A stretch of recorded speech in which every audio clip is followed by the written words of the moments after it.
बुढ़िया, अंदर कहाँ चली आ रही है तू? हाँ, बेटा मुझे ऊपर जाना है डिलीवरी करने के लिए। अच्छा, तो तुझे ऊपर डिलीवरी करने जाना है। तूने यहाँ पर इतना बड़ा ये बोर्ड जो लगा है वो नहीं पढ़ा? पर बेटा कल तक तो ये बोर्ड यहाँ नहीं लगा हुआ, मैं तो हमेशा ही यहाँ डिलीवरी करने आती हूँ। हाँ, तो कल नहीं था क्योंकि आज सुबह सुबह ही लगाया है। आज लगाना पड़ा तुम लोगों की वजह से। अरे तुम लोग दिन में 10 बार आते हो और 10 बार लिफ्ट को यूज करते हो।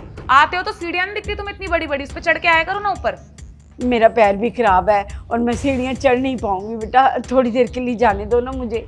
अरे विकलांग है तो मैं क्या करूं? मेरी रिस्पॉन्सिबिलिटी है क्या ये? तेरे घर वालों की रिस्पॉन्सिबिलिटी है। और अगर तेरे पैर नहीं चल रहे हैं तो क्यों कर रही है डिलीवरी गर्ल का काम, बता। देखो बेटा मेरी भी मजबूरी है, वरना इस उम्र में मैं ये काम तो ना करती ना। मुझे भी अपना घर चलाना है बेटा, अपने बच्चों को पालना है, इसलिए मैं ये काम कर रही हूँ ना। देख, अब तेरे को डिलीवरी पहुंचानी है तो पहुंचा, नहीं तो जाके अपने घर बैठ। और मैंने नहीं कहा है तेरे को ये काम करने के लिए, तो मेरे आगे ये रोना धोना मत गा कि मैं विकलांग हूँ। ठीक है बेटा, अगर तुम नहीं जाने देती तो मैं सीढ़ियों से चली जाती हूँ। और ये देख ले, लिखा हुआ है आइंदा से मुझे लिफ्ट में दिखी ना तो तेरी दूसरी टांग भी तोड़ दूंगी, समझी? बड़ी आई लिफ्ट से जाने वाली, जा आप सीढ़ी से।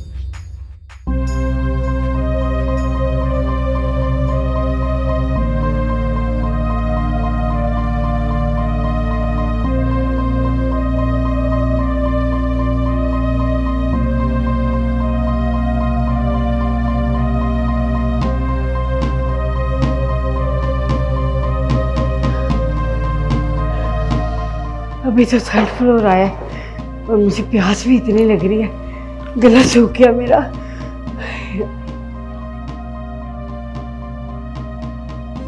अरे यार इतना टाइम हो गया, डिलीवरी वाले तो नीचे ही थे, लिफ्ट से ऊपर आने में टाइम थोड़ी लगता है। एक काम करता हूँ, चेक करता हूँ जाके।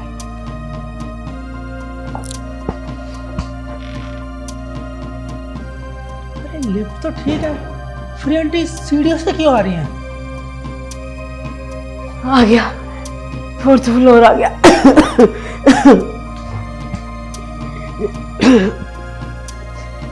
सर आपका पार्सल। वो सब तो ठीक है आंटी, ये बताइए जब लिफ्ट ठीक है तो आप सीढ़ियों से क्यों आ रहे हो? बताती हूँ सर आपको, एक गिलास पानी मिल जाएगा, मेरा गला बहुत सूख रहा है। हाँ मैं लेके आता हूँ भी। ये लीजिए पानी पीजिए।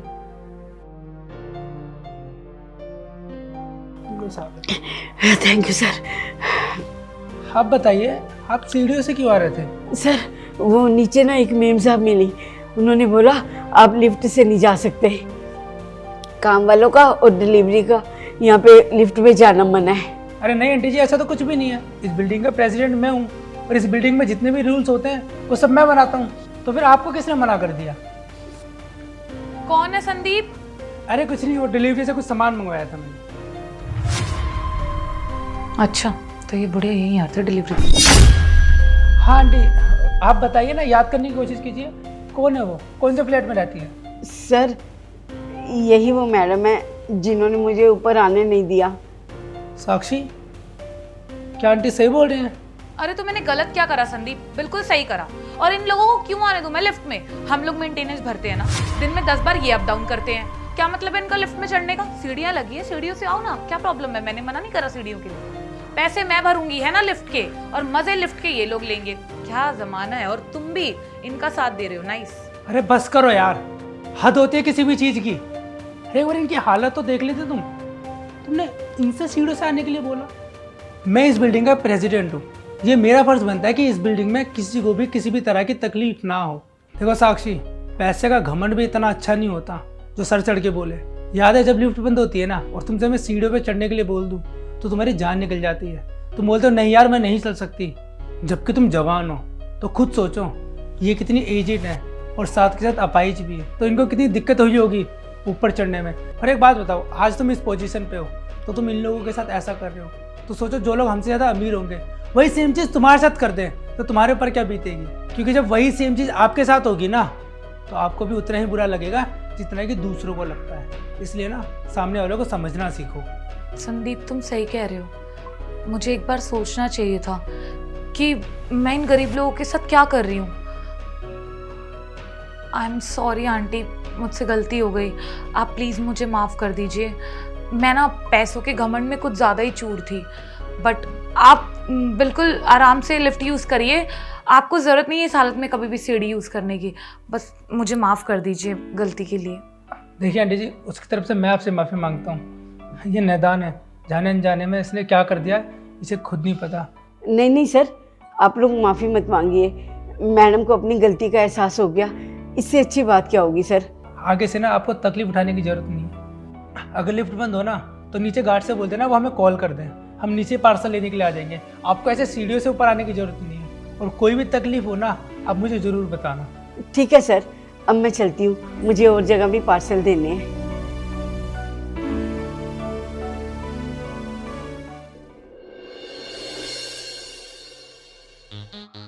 मम्मी जी, वो क्या है ना, मैं और संदीप ना बाहर घूमने जा रहे हैं।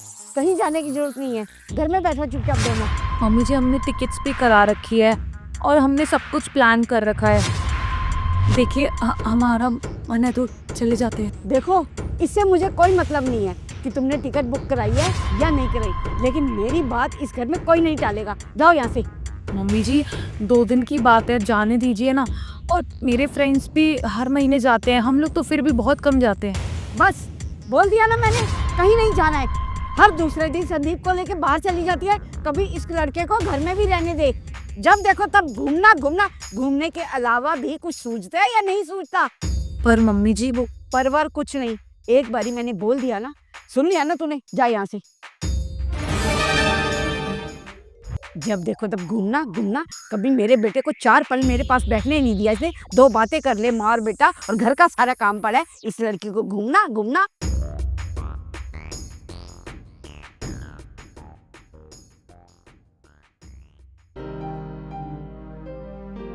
क्या हो साक्षी, तुम्हारा मूड ऑफ लग रहा है? यार देखना, मैंने माँ जी से बोला कि हम कहीं घूमने के लिए जा रहे हैं तो उन्होंने मना कर दिया, और तो और मुंह भी बना लिया। अरे तो क्या हो गया, माँ ने मना कर दिया तो इसमें मूड ऑफ करने वाले क्या बात है यार। वो घर की बड़ी है, अगर उनकी बात मान लेंगे तो क्या हो जाएगा। पर संदीप, तुम्हें तो पता है ना कि मेरा कितना ज़्यादा मन था। मन सिर्फ तुम्हारा नहीं मेरा भी था, और अब जब माँ ने मना कर दिया है तो उनकी बात को भी तो नहीं टाल सकते ना यार। तुम देखो ना, माँ कितनी सेल्फिश है। आई डोंट नो उनके दिमाग में क्या चल रहा है या उन्होंने क्या सोचा हुआ है, बट यार उन्होंने मना कर दिया जस्ट अपनी चीज़ों के लिए। हमारी खुशी उनको एक पल नहीं दिखती है संदीप। वो तुम्हें लग रहा है कि माँ सेल्फिश है, पर ऐसा नहीं है यार। काफ़ी टाइम हो गया उनके साथ मैं ठीक से बैठा भी नहीं हूँ, 4 बातें नहीं करी उनके साथ बैठ के, तो उनको तो यही लगेगा ना कि ना मेरा बेटा आजकल बैठता, ना मुझसे बातें करता, ना मुझे कहीं लेके जाता। यार जब मेरी शादी नहीं हुई थी ना तो माँ से बैठ करके खूब मस्ती मजाक करता था, बातें करता था, उनको बाहर घुमाने के लिए लेके जाता था। पर आज के टाइम पे पहले तो ऑफिस में इतना ज़्यादा बिजी रहता हूँ, और जब भी ऑफिस से फ्री रहता हूँ तो तुम्हारे साथ बैठा रहता हूँ, या तुम मेरे को घुमाने के लिए लेके चले जाते हो। इससे क्या होता है, माँ को मैं टाइम ही नहीं दे पाता, और जब मैं माँ को टाइम नहीं दूंगा तो उनको तो बुरा लगेगा ना यार। बस यही बात है कि आजकल माँ हम दोनों से ही मुंह बना के बैठी हुई हैं, क्योंकि वो चाहती हैं मैं उनके साथ बैठूं, उनसे 2 बातें करूं। देखा जाए यार, हम लोग एक फैमिली तो है, बट अब उनके साथ कभी बैठते नहीं हैं, बैठ करके 2 बातें नहीं करते।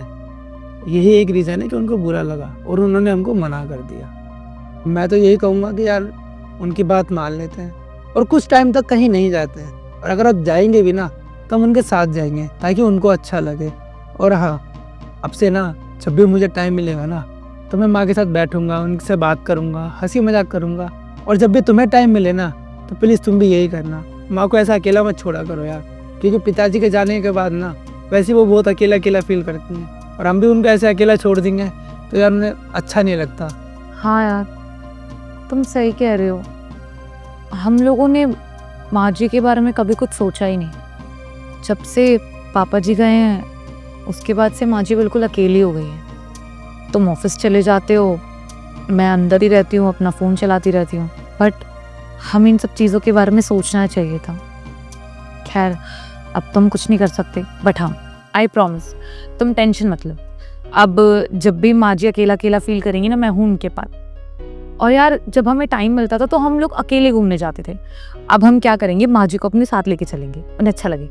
चलो अच्छी बात है कि तुम्हें समझ में आ गया। अच्छा चलो अब तुम बैठो, इन फालतू बातों में मैंने खाना ही नहीं बनाया, अब जाके बना के आती हूँ। नहीं नहीं, खाना बनाने की ज़रूरत नहीं है। पर क्यों? अरे क्योंकि आज हम सभी बाहर डिनर करने के लिए जाएंगे, माँ को साथ में लेके जाएंगे तो माँ को भी अच्छा लगेगा। अच्छा चलो अब तुम जाओ और माँ को भी बोल देना रेडी हो जाएंगी और तुम भी रेडी हो जाओ। ठीक है, मैं रेडी हो जाती हूँ और मम्मी जी को भी बोल देती हूँ।